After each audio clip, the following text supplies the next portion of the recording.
Então, pessoal, um outro item que é bastante importante também, e talvez seja um dos mais importantes, mas nesse momento ainda não é tão valorizado, ou pelo menos não é tão quantificado ainda, é a questão de segurança, né? Então são vários itens, por exemplo, o ABS, ele é standard, já é standard há um certo tempo, né? Então isso é algo que veio para melhorar muito a qualidade da forma como o motorista dirige, para dar mais segurança ainda na estrada. Mas tem muitos itens que as montadoras oferecem e que infelizmente eles não são adquiridos na hora de se fazer a compra de um produto. Então, ESP, né, um sistema de estabilidade lateral, sistema de frenagem, né, inteligente, câmeras de ré, detector de atenção do motorista, se ele fica fazendo pequenos desvios aí na rota, o sistema entende que ele está sonolento, então dá alguns avisos, né? Leitor de faixa de rodagem, farol da parte crepuscular, então começou a anoitecer, os faróis acendem automaticamente, detector de ponto cego, né? O carro, né, tem vários pontos, imagina um caminhão, né? E às vezes o motorista do automóvel não sabe se posicionar de forma correta também, do lado ou atrás do veículo mais pesado, né? Limpador de para-brisa automático e assim por diante, né? Então tem vários tipos, né? Faróis de xenon também, luzes direcionais. Pessoal, nós podemos ficar falando aqui durante um bom tempo, né, de vários itens que tem e também principalmente a aplicabilidade disso. Então nós temos, ou seja, tem várias empresas, vários embarcadores que estão já solicitando isso, porque estão correlacionando a imagem da marca. A Ambev, por exemplo, é uma delas, né, que está solicitando já vários produtos, né, de segurança junto com a compra dos veículos. Com isso, então, a gente deu também esse pano de fundo em itens que são extremamente importantes a gente ficar atentos para que a gente não erre na especificação, né? E a especificação sempre é uma decisão de você balancear coisas boas e coisas assim, você vai ter alguns pênaltis aqui, né? Então, pesar isso de uma forma clara também, mas sempre pensando na produtividade que essa composição ela vai trazer. Produtividade, conforto, segurança. Esse é o tripé que vai dar muito certo. Aqui nós vamos fazer um comparativo, nós pegamos aqui dois modelos, só para vocês terem uma noção também, né, de qual que é o resultado disso. Então nós fizemos algumas simulações em software que as montadoras possuem, mas que aquelas continhas simples lá, também a maioria deles podem ser feitas naquelas continhas simples lá. Então, um veículo com 220 cavalos contra um veículo de 270 cavalos, né? Aí você pode pensar assim, puxa, mas o de 270 vai ganhar sempre, né? Depende muito do que você quer, né? Então, aqui nós temos um veículo, nós colocamos assim de baixa potência, né, na faixa de 210, 220 cavalos. Então aqui tem toda uma série de informações, então motor de 220, a caixa, o tipo de eixo, a relação de redução, então aqui é uma relação intermediária. Normalmente as relações vão de 3,90 até 6 e alguma coisa, então aqui é uma relação intermediária, então pode-se sim alongar mais ou encurtar mais, né? E daqui você tem uma série de parâmetros desse modelo, né? Que se você trocar o motor, colocar de uma outra montadora, vai dar um outro resultado. Se você colocar de uma outra montadora, vai dar um outro resultado e assim por diante. Por isso que é importantíssimo fazer a mensuração correta. E daí aqui nós fizemos um gráfico, né, nesse software que sai bem fácil. Então é tempo por velocidade, né? Então aqui a gente colocou um tempo baixo, né? Então depois de 40 segundos, né, em que ponto, né, ele vai se encontrar com essa curva aqui.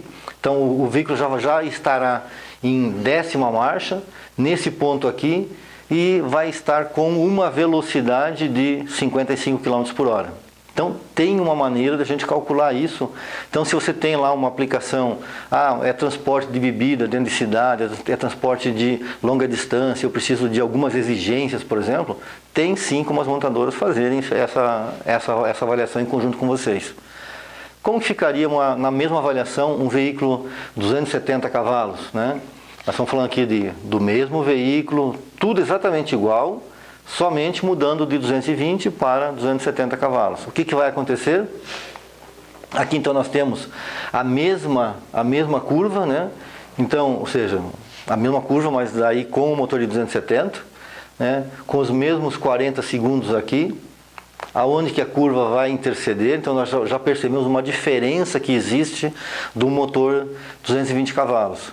Como o motor ele é mais fraco a nível de torque e potência, ele vai estar usando uma marcha ainda mais pesada para ainda estar fazendo o uso da potência, né? Vocês lembram bem lá qual que era o conceito de potência, né? Para ele começar a transportar de forma mais rápida, né? Aqui esse caminhão, como tem mais torque, mais potência, ele já está se utilizando nesse ponto aqui de 40 segundos, já vai estar em 11ª marcha, né? E com uma velocidade, vocês lembram lá, 55, aqui com 68 km por hora. Então, mas isso é lógico que vai acontecer? É lógico, né? Só que daí tem como você mensurar isso aqui tudo e daí começar a fazer algumas avaliações, né? Então aqui você tem um caminhão mais potente que transporta mais rápido, mas transporta igual. Ou seja, transporta a mesma quantidade de carga, né? E aí vem depois aquela... Aqui nós temos então, né, um ganho de eficiência de 23% a mais. Aí vem esse quadro comparativo aqui. Então, 220 contra 270, a faixa econômica de 1.200 a 1.800, aqui também, o motor é exatamente igual, só muda a potência e torque dele, né? Então a velocidade máxima vai ser atingida também, né, na mesma igualdade, mas aqui nós temos algumas diferenças, né? Então em rampa de 3%, nós já falamos, né? Rampa de 3%, o conceito, nós revimos hoje aqui, o conceito é 100 metros para frente, você sobe 3 metros lá, né? Então você tem uma rampa que você vai gradativamente subindo com ela, né? Então ele vai subir numa rampa de 3% na velocidade de 56 km por hora em 10ª marcha. Um veículo 270, ele vai chegar praticamente a 70 km por hora já na 11ª marcha. Já praticamente, esse veículo tem 12 marchas, praticamente já na finalização, usando então de todo o torque e potência dele para tentar já começar a entrar no modo de redução mais de consumo. 8% é uma rampa bem forte, já para as estradas, normalmente não se tem isso, né, aí nas estradas. Então 8% ele vai ficar 25 km por hora em 7ª marcha, e o 270, então 32 km por hora em 8ª marcha, o que também dá um ganho bastante expressivo. Para se chegar a 80 km por hora, ele vai chegar numa rampa de 1,5, né? E esse aqui consegue vencer uma rampa de 2,2. Então ele sobe numa rampa de 2,2, enquanto o outro de 1,5 somente. Então quem sobe mais é esse carinha aqui, tá?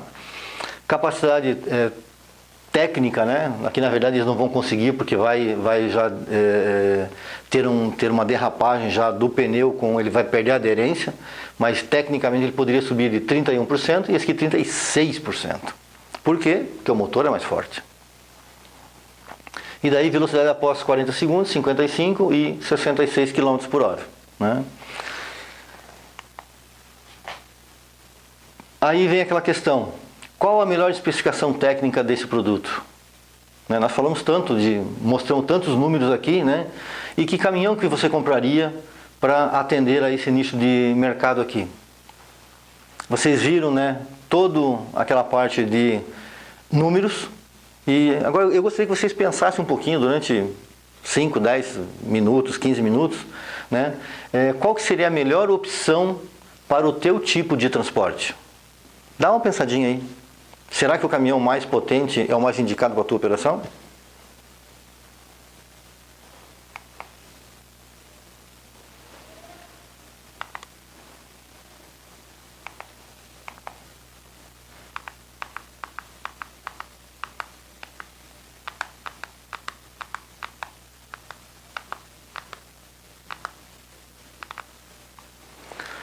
Pessoal, então voltando, né, nós vimos aqui então quais eram os pontos mais críticos, né? Aí vem a pergunta, né? Aquele que respondeu que compraria o 270, acertou. Aquele que falou que compraria o 220, também acertou. Por que disso? Porque faltou responder uma série de perguntas que a gente coloca agora aqui. Antes de responder a pergunta, né, se você compraria, qual produto que você compraria, qual que é o segmento que ele está atuando? Nós estamos falando que aqueles caminhões lá vão ser coletores de lixo? Não sei, ninguém falou nada.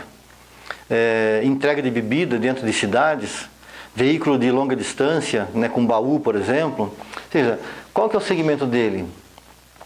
Será para distribuição? Né? Qual a distância percorrida? Ninguém perguntou. Ou seja, se for para uma distância curta, talvez o 220 seja mais eficiente. Se for para uma distância longa, com certeza o 270 é mais eficiente. Será que um transporte regional?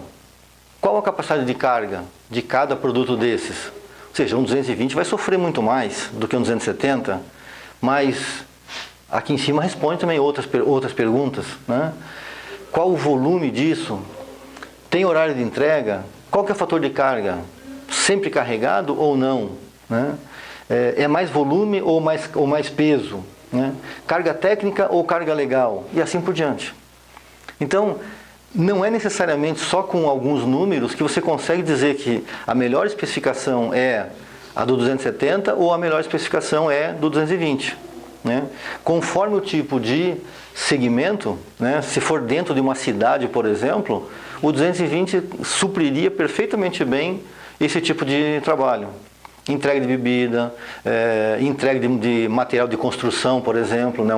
Uma caçamba pequena para você fazer entrega de material por todas as cidades, por exemplo, por toda a região de uma principal cidade. Às vezes não precisaria adquirir um veículo de maior potência para você ter um ganho em cima disso. Talvez o ganho maior seria se você tivesse realmente um transporte a uma distância maior. Então, a pergunta é, qual você compraria? Pode ser qualquer um dos dois. Depende de você responder a essas perguntas e talvez algumas outras mais. Ficou claro para vocês que não é meramente a nós analisarmos números somente? A gente falou muito da balancinha, né? Eu volto a frisar aqui, né? Por todos os números que a gente investigou aqui, né? Aqui ele sobe mais rápido, tudo aqui é melhor, né? Mas será que na prática é o que eu preciso? Essa é a grande pergunta. Que ele se destaca em relação ao 220, sem sombra de dúvida. Mas é o que eu preciso nesse momento para transportar o que eu estou necessitando? Para transportar, por exemplo, a caçamba, né, que a gente estava falando sobre um compactador de lixo, por exemplo, né? Nós temos que pensar. Aqui então um outro de velocidade, também considerando o motor 220 cavalos. Aqui nós estamos colocando uma relação, como nós já vimos o conceito, que é a relação longa e curta. Aqui uma relação mais curta. Nós estávamos usando 4,50, estamos usando agora a 6,17, né? Então é uma relação bem mais curta do que a anterior, né? Então comparando os mesmos modelos, né? 220, com relação intermediária e relação curta, né? Então a mesma faixa econômica, as velocidades na faixa econômica serão levemente diferentes por causa da relação. A velocidade máxima também será diferente. Velocidade em rampa, né? Esse aqui vai ser, né, um pouco diferente do outro ali também, né? Em 8%, né? Esse caminhão aqui nem vai chegar a 8%, né? Que tem uma relação extremamente curta, né? Esse aqui chega, né? Rampa em 8%, esse aqui nunca vai chegar, só que ele vai subir muito em relação ao outro aqui, que tem uma relação mais longa, né? E velocidade após os 40 por hora, os dois aqui são mais, muda somente a parte aí de marcha, né? Aí também vem a questão da especificação técnica, o que você compraria, né? A questão do tempo, então um 3,40 agora, né? Então é uma relação já bem mais longa, né? Nós estamos falando de um veículo já mais estradeiro realmente. Então aqui nós estamos falando tempo de 80 segundos para uma, ou seja, ele vai até a curva lá em cima para chegar numa velocidade lá de 67 km por hora. E em 10ª marcha. Isso é algo bastante importante, né? Se nós pegarmos agora um extremamente curto, né? 6,17, nos mesmos 80 segundos aqui, levarmos até em cima e projetarmos lá, vai dar 56 km por hora. Ou seja, você perde muito a nível de velocidade final, né? Aí também, a pergunta, o que você compraria? Depende do tipo de aplicação que você vai ter no teu veículo, né? E aqui ele já estaria, por ser muito mais reduzido, na 11ª marcha. Sempre que for rodar nas últimas marchas, sempre é mais vantajoso do que rodar em marcha muito curta, primeira, segunda, terceira, né?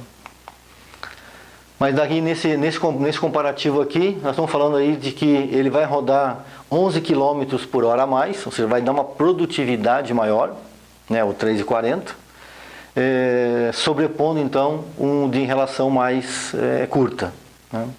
Aqui nós temos a questão de distância por tempo, que também nós fizemos daí com 3,40, né?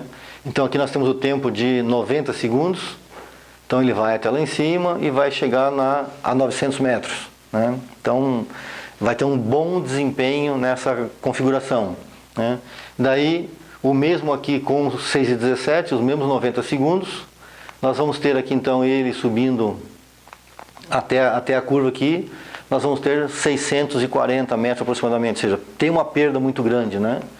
Então só em distância aqui dá uma perda de 260 metros, né? Então o de relação mais longa vai estar muito mais à frente do que o outro, né? Ou seja, dá um ganho aqui de 40% a mais. Aí novamente a pergunta, o que você compraria, né? 40% a menos, eu compraria aquele segundo caminhão, né? Mas depende, balancinha, o que você vai fazer com esse produto? As perguntas todas que têm que ser respondidas. O que eu vou fazer, aonde que eu vou fazer, como que eu vou fazer, que carga que eu vou rodar, enfim. Enquanto não responder tudo isso, você não tem a especificação ou condições de colocar a especificação correta. O risco de se colocar a especificação com eventualmente algum erro ainda, ela é muito grande, levando-se em consideração somente esses números. Ok, pessoal?